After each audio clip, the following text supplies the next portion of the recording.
Briefing में आप सबका स्वागत है। आज माननीय प्रधानमंत्री श्री नरेंद्र मोदी जी की अध्यक्षता में केंद्रीय कैबिनेट की बैठक हुई और बैठक में लिए गए महत्वपूर्ण निर्णयों के बारे में आप सबको जानकारी देने के लिए माननीय सूचना और प्रसारण मंत्री श्री अश्विनी वैष्णव जी हमारे बीच उपस्थित हैं। माननीय मंत्री जी से निवेदन है कि आप मीडिया को संबोधित करें। साथियों नमस्कार। आज कैबिनेट की शुरुआत में एक रेजोल्यूशन पास हुआ जो मैं आपके सामने पढ़ के रखना चाहूँगा। The cabinet expressed its profound grief over the loss of lives in the terrorist incident involving a car explosion near the Red Fort in Delhi on the evening of 10th November 2025. The cabinet observed 2 minutes silence in honor of the innocent lives lost. The cabinet adopted the following resolution. This is the text of the resolution now. The country has witnessed a heinous terror incident perpetrated by anti-national forces through a car explosion near the Red Fort on the evening of 10th November 2025. The explosion resulted in multiple fatalities and caused injuries to several others. The cabinet pays its solemn respects to the victims of this senseless act of violence and conveys its heartfelt condolences to the bereaved families. The cabinet prays for the speedy recovery of all those injured and appreciates the prompt efforts of the medical personnel and emergency responders who have been providing care and support to the victims. The cabinet unequivocally condemns this dastardly and cowardly act that has led to the loss of innocent lives. The cabinet reiterates India's unwavering commitment to a policy of zero tolerance towards terrorism in all its forms and manifestations. The cabinet also recorded its appreciation for the statements of solidarity and support from many governments around the world. The cabinet notes with appreciation the timely and coordinated response of the authorities, security agencies, and citizens who acted with courage and compassion in the face of adversity. Their dedication and sense of duty are deeply commendable. The cabinet directs that the investigation into the incident be pursued with the utmost urgency and professionalism so that the perpetrators, their collaborators, and their sponsors are identified and brought to justice without delay. The situation continues to be closely monitored at the highest levels of the government.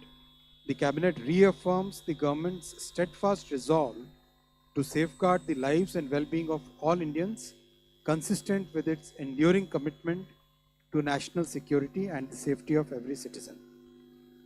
इसका हिंदी प्रारूप भी आपके साथ share किया जाएगा और बाकी दूसरे फैसलों पे आता हूँ मैं। आप सबको व्हाट्सएप कर सबको जल्दी आराटाई कर देंगे। साथियों, आज 3 बड़े और फैसले लिए गए इस रेजोल्यूशन के बाद में।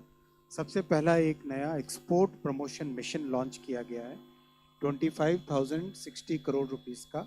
बहुत ही कॉम्प्रिहेंसिव मिशन है, इसके डिटेल में मैं जाऊंगा। दूसरा, क्रेडिट गारंटी स्कीम एक्सपोर्टर्स के लिए। आज की जो परिस्थितियां हैं उन परिस्थितियों में क्रेडिटर्स हमारे एक्सपोर्टर्स को कैसे सपोर्ट करें, उसके लिए credit guarantee scheme 20,000 crore rupees की आज अप्रूव हुई है कैबिनेट में माननीय प्रधानमंत्री जी के नेतृत्व में। और तीसरा, हमारे जो क्रिटिकल मिनरल्स का प्रोडक्शन है उसके ऊपर कानून में एक अमेंडमेंट किया गया है जिससे कि critical mineral production can increase in a country. I'll first come to the export promotion mission. This is a very comprehensive mission which has been approved by the cabinet under the leadership of our Honorable Prime Minister today. As you recall, in the previous budget, this announcement was made that one export promotion mission will be started. तो आज ये export promotion mission start किया गया है। 25,060 करोड़ रुपए का इसका outlay है, 6 साल की इसकी अवधि है और इसमें बहुत ही कॉम्प्रिहेंसिव तरीके से पूरे कंप्लीट एक्सपोर्ट के इकोसिस्टम को सपोर्ट करने का इसमें डिसीजन लिया गया है। प्रायोरिटी उन सेक्टर्स को दी जाएगी जिनके ऊपर अभी एक एडवर्स इम्पैक्ट है, जैसे टेक्सटाइल है, लेदर है, जेम्स ज्वेलरी है, इंजीनियरिंग गुड्स और मैरीन प्रोडक्ट्स है। दो इसके पिलर्स हैं। पहला पिलर है निर्यात प्रोत्साहन और दूसरा है निर्यात दिशा। फर्स्ट पिलर इज निर्यात प्रोत्साहन एंड सेकंड वन इज निर्यात दिशा। इसका कंप्लीट डिजिटल इम्प्लीमेंटेशन होगा कॉमर्स मिनिस्ट्री में। निर्यात प्रोत्साहन आपके सामने अभी ये प्राइमरीली क्रेडिट की अवेलेबिलिटी और क्रेडिट की कॉस्ट कम हो उस पर फोकस किया गया। निर्यात प्रोत्साहन is focused more on availability of credit and reducing the cost of capital. सबसे पहला इसका एलिमेंट है वो है interest subvention for pre and post shipment credit. अगर हम ग्लोबली भारत की इंटरेस्ट रेट्स को देखें तो कॉम्पिटिटिव बनाने के लिए इंटरेस्ट रेट्स को कम करना, उसमें इंटरेस्ट सबवेंशन देना इस एलिमेंट का पर्पस है। और बहुत बड़ा फोकस रहेगा एमएसएमई एक्सपोर्टर्स और within that category micro and small will be given utmost priority. Second, alternative trade instruments. आप सब जानते हैं बिल डिस्काउंटिंग और export factoring is a very important way by which people secure their payments. तो उसमें एक level और deep जाना। मान लो एक एक्सपोर्टर है जो इंजीनियरिंग के गुड्स बना रहा है। अब वो एक्सपोर्टर अपना रॉ मटेरियल कुछ फैब्रिकेटेड आइटम्स अगर मान लो खरीद के लाता है, उसके जो सप्लायर हैं अगर उनको भी क्रेडिट की गारंटी मिले, उनको भी क्रेडिट अगर बेटर मिले, तो उसके लिए cost of raw material, cost of components कम हो जाएगी, तो वो दुनिया में और ज़्यादा कॉम्पिटिटिव हो सकेगा। तो ये जो first level, second level, third level support का इसमें प्रोविज़न रखा गया है, ये बहुत इम्पॉर्टेंट है। और दुनिया के कई देशों से ये जो लर्निंग्स आई है कैसे दुनिया में एक्सपोर्टर आगे बढ़े, वो लर्निंग यहाँ पे इम्प्लीमेंट की जा रही है। थर्ड, इजी क्रेडिट हो उसके लिए ई कॉमर्स एक्सपोर्टर्स के लिए क्रेडिट कार्ड बनाया जाएगा, वो लॉन्च किया जाएगा। Fourth, collateral support for export credit.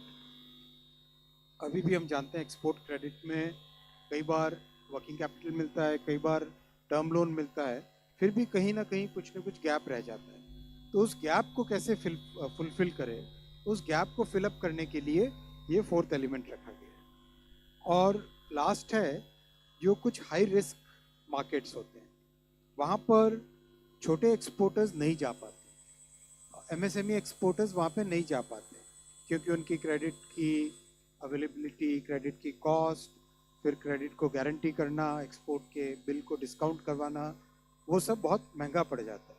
तो उसके लिए फिफ्थ एलिमेंट रखा गया है जो हाई रिस्क मार्केट्स या नए मार्केट्स में जाने की जो रिस्क है, उस रिस्क को कैसे कम किया जाए, that is part of this element निर्यात प्रोत्साहन। Second pillar of this entire mission is निर्यात दिशा। निर्यात दिशा का सारा फोकस है जो नॉन टैरिफ बैरियर्स दुनिया में कई देशों ने बना के रखे हुए हैं, उनको काउंटर करना। फॉर एग्जाम्पल, बहुत सारी कंट्रीज ऐसी हैं जिन्होंने अपने अलग से स्टैंडर्ड्स बना के उन स्टैंडर्ड्स की कंप्लायंस को इतना डिफिकल्ट कर देते हैं कि कोई भी देश उनको सामान भेज ही ना पाए। इलेक्ट्रिकल स्टैंडर्ड्स अलग कर लेंगे, मैकेनिकल स्टैंडर्ड्स अलग कर लेंगे, केमिकल, फार्मास्यूटिकल, हर सेक्टर में अपने एक नए स्टैंडर्ड्स बना लेंगे, जिससे कि कोई बाहर से अगर एक्सपो उनके देश में करने जाए एक्सपोर्ट, तो उसके लिए वो एक नॉन टैरिफ बैरियर बन जाता है।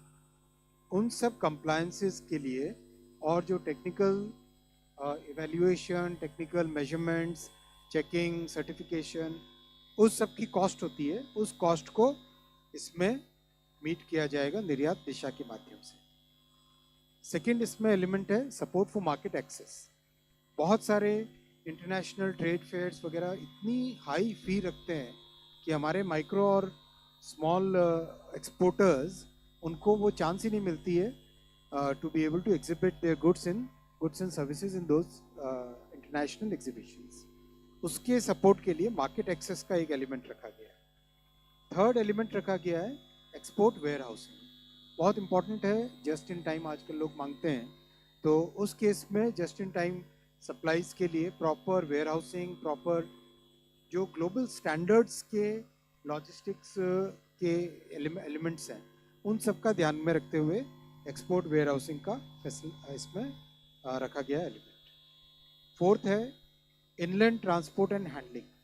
जैसे मान लो पहाड़ी एरिया हमारे, वहाँ से कोई प्रोडक्ट अगर पोर्ट तक पहुँचाना है तो कॉस्ट इतनी हाई हो जाती है कि कॉम्पिटिटिवनेस कम हो जाती है। सुदूर नॉर्थ ईस्ट के डिस्ट्रिक्ट्स हैं, छत्तीसगढ़, झारखंड, इनके जो ऐसे ऐसे डिस्ट्रिक्ट्स हैं जो थोड़े दूर हैं, ऐसे डिस्ट्रिक्ट्स को कवर करने के लिए, उनको कॉम्पिटिटिव बनाने के लिए डोमेस्टिक ट्रांसपोर्टेशन में सपोर्ट दिया जाएगा इस स्कीम के तहत।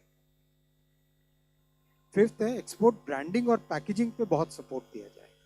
हम सब देखते हैं कि आज की दुनिया में मान लो जापान का कोई प्रोडक्ट है तो किस तरह से उसकी ब्रांडिंग, कैसे उसकी पैकेजिंग होती है, तो वो प्रोडक्ट की वैल्यू को एनहांस करता है। ये सब भारत के प्रोडक्ट्स में भी आए, एक्सपोर्टर्स को ये फैसिलिटीज़ मिले, वो इस स्कीम में रखा गया। और सिक्स्थ एलिमेंट रखा है ट्रेड फैसिलिटेशन एंड इंटेलिजेंस। बड़े जो एक्सपोर्ट हाउसेज हैं उनके पास बहुत नॉलेज होती है, बहुत इंटेलिजेंस होती है, लेकिन माइक्रो और स्मॉल में उस तरह की इंटेलिजेंस नहीं मिल पाती है। So we will be creating a platform जिससे कि किस देश में क्या रिक्वायर्ड है वो अगर पता चलता रहे हमारे specially small and micro exporters को, सो इन दैट केस उनको भी एक कॉम्पिटिटिव एडवांटेज मिलेगा to be able to export their goods. बहुत इसका सिग्निफिकेंट इम्प्रूवमेंट आएगा इस मिशन से।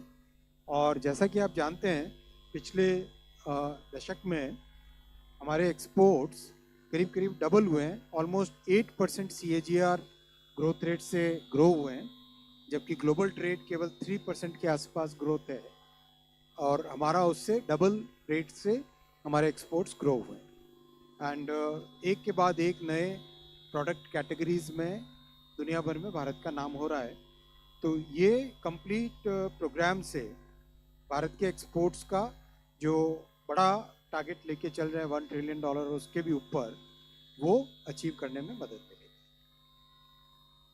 सेकेंड आज का बड़ा फैसला हुआ है expansion of credit guarantee scheme for the exporters. जिस तरह का आज ग्लोबल एनवायरनमेंट है, जियो इकोनॉमिक एनवायरनमेंट है, जिसमें कुछ देश अपनी पॉलिसीज़ के कारण बाकी देशों पे तकलीफ ला रहे हैं, तो उन सब तकलीफ़ों से हमारे एक्सपोर्टर्स को कैसे हम प्रोटेक्शन दे सकें, वो इस स्कीम में 20,000 करोड़ रुपीस की इस स्कीम में ये है additional credit support for exporters and specially the MSMEs। बहुत डीप कंसल्टेशन हुआ है पिछले 1-1.5 महीने में, जिसमें finance ministry, industry ministry, commerce ministry और रेलेवेंट डिपार्टमेंट्स सब ने मिलके एक्सपोर्टर्स के साथ बातचीत की है।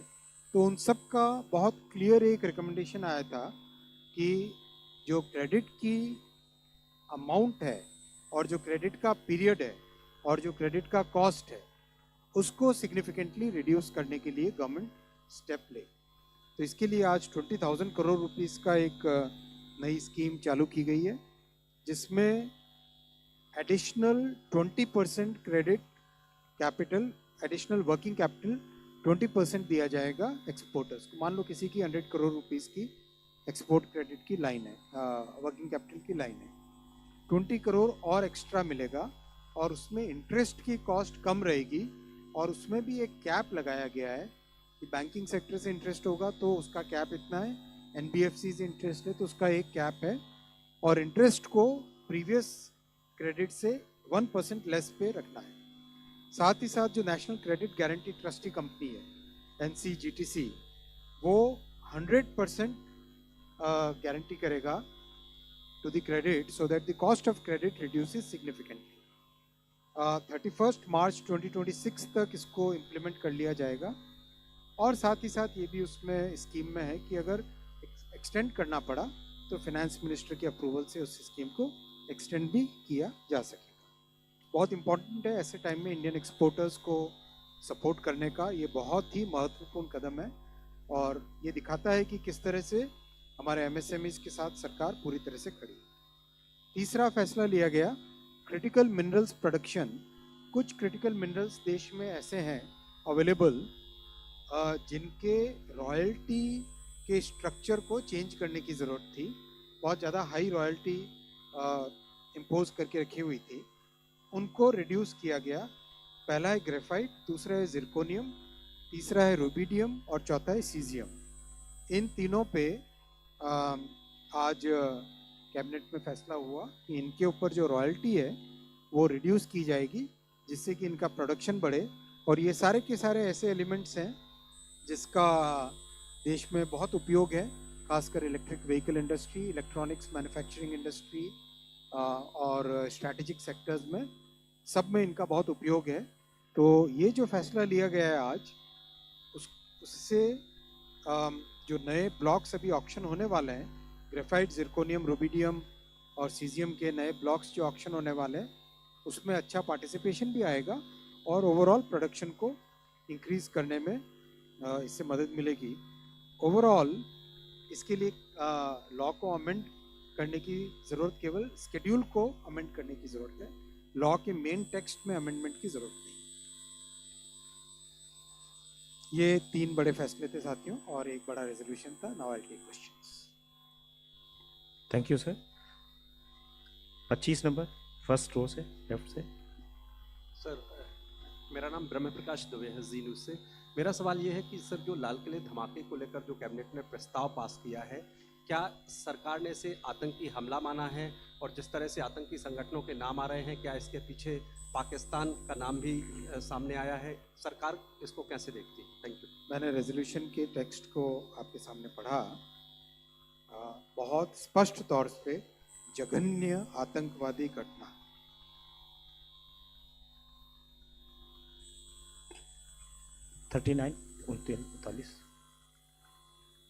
सर, कृष्ण मोहन शर्मा, भारत एक्सप्रेस से। पहलगाम अटैक के बाद भी सीसीएस की बैठक हुई थी और दुर्भाग्यपूर्ण तरीके से फिर घटना हुई, आज फिर सीसीएस की बैठक हुई है।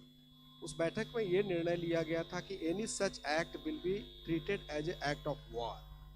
तो क्या इस पर भी कोई चर्चा हुई? मैंने रेजोल्यूशन आपके सामने पूरा पढ़ लिया और इसकी कॉपी भी आपको शेयर की। सर, आप ऑपरेशन अपना परिचय भी दे दें प्लीज। सर, अनामिका हूँ, ईटीवी भारत से। सर, ऑपरेशन सिंदूर के समय ये भी कहा गया था बीच में कि ऑपरेशन सिंदूर ऑन है, तो क्या ऐसी भी कोई बात हुई ऑपरेशन सिंदूर को लेकर आगे बढ़ने? मेरा रिक्वेस्ट है कि सभी साथियों से कि बहुत क्लियरली मैंने कंप्लीट रेजोल्यूशन आपके सामने पढ़ लिया है और ये आपके साथ शेयर भी करेंगे। इसके अलावा दूसरे क्वेश्चंस पे जाएं। 11 रुकिए, 11 नंबर उसके बाद 11। सर, मैं तरुण शर्मा हूँ, जी बिजनेस से। सर, जो expansion of credit guarantee scheme है, सर उसमें कोई लोन की लिमिट भी होगी कि इतने तक के लोन्स पे 20% एडिशनल क्रेडिट गारंटी मिल पाएगी, या 50 करोड़? नेक्स्ट उसके आगे। Phone a friend. So, sir, what's the level of subvention that will be given for working capital loans? This export Yeah, EPM. credit guarantee scheme. No, not credit guarantee scheme. The- The EPM. They said that there will be an interest subvention. उसमें अभी amount तय नहीं हुआ, banks के साथ discuss करते But do you have a percentage? हैं। I think see the interest rate keeps changing every quarter, as you Yeah, know. but subvention. has So to be fixed. the subvention will be done in discussion with the banks.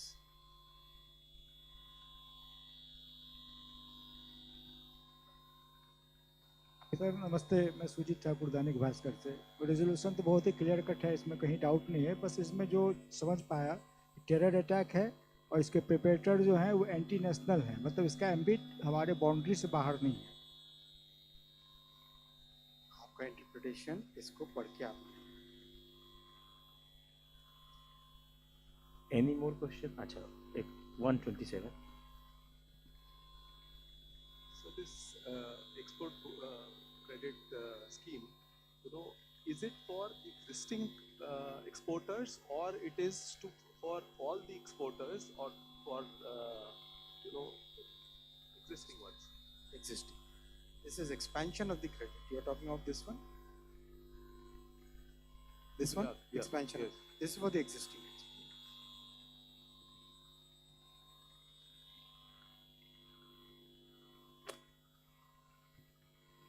Good evening sir, Manohar Kesari, India news news से।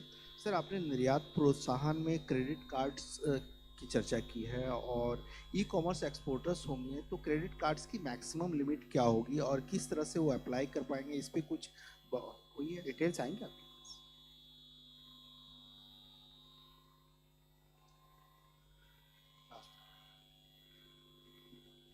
Sir, ट्वेश from Economic times.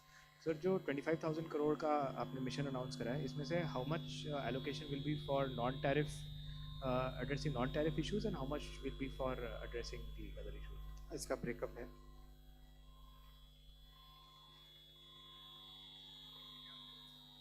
$10,401 crore प्रोत्साहन के लिए, 10,401 करोड़ है निर्यात प्रोत्साहन के लिए, 14,659 करोड़ है निर्यात दिशा के लिए। 10,401, 14,659। और रेजोल्यूशन की कॉपी पीआईबी वेबसाइट पे अपलोड कर दी गई है, आपको व्हाट्सएप से भी दे देंगे। अब 270। Sir, Prakash Pedashi from Niti now.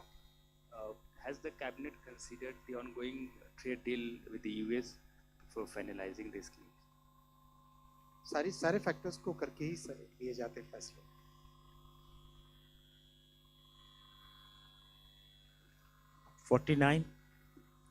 Sir, Shishir from Hindu Business Line. Sir, as my colleague was asking about the interest rate subvention, but the rate of subvention is always fixed irrespective of changes on the quarterly basis. So what would be that rate of subvention? Like for farmer details loan- आएंगे ना आपके पास, details आएंगे, scheme roll out होगी ना, सारे details आएंगे। Different sectors will have different requirements, different geographies will have different requirements. As I said, there are, if you look at this item 5, there are special requirements for the new and high risk markets. So there might be a higher subvention for that. You let the details come. I think there. Commerce Ministry will be doing a detailed briefing on this. Thank you, sir. All right, thank you.